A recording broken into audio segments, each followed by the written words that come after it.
মাংস না দেয় তাহলে তো আপনি রেগে যাবেন। বা শালির ছেলের অন্নপ্রাশনে আপনি একটা 5,000 টাকা দামের ওর পায়ের মল দিয়েছেন, পুরো সংসার ঠিক করেছেন 3 দিন খেয়ে তুলে নিয়ে চলে আসবো, তাই না? তেমনি ফাংশনটাও সেরকম ভাববেন আমি ঠিক কি করছি।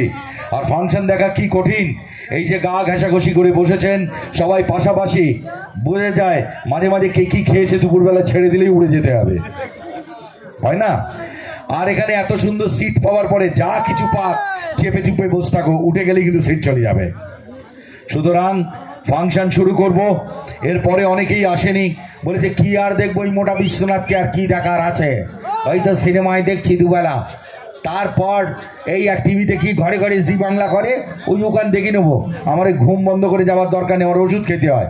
তারপরেও যারা বসে আছে তাদেরকে কি ফেরত দিই দেখুন। আমার প্রথম জীবনে ঠিক করেছিলাম যে আমি যদি অভিনেতা না হতে পারি, টালিগঞ্জ যদি আমাকে করুণা না করে, তাহলে আমি সিঙ্গার হব। কোথায়?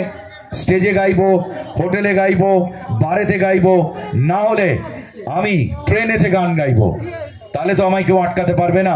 কিন্তু ভগবান আমার দিকে মুখ তুলে চেয়েছেন, খুব ভালো আছি আপনাদের আশীর্বাদে। বাড়িতে আমার দুটো ছেলে, একটা 13 বছর আর একটা 8 বছর, ওদের একমাত্র বাবা আমি।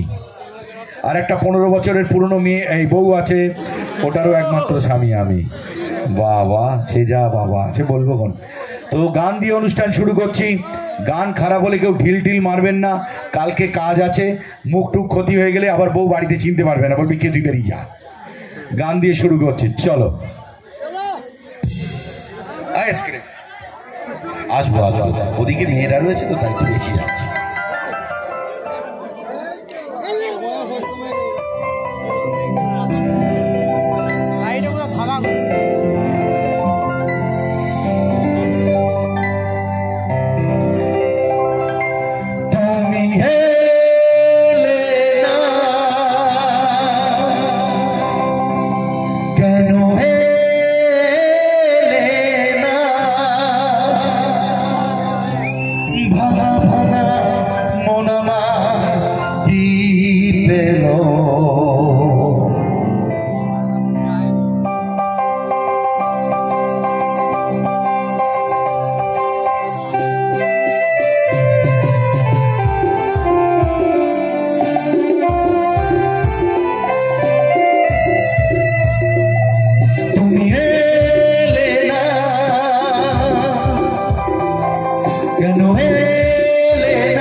বেলা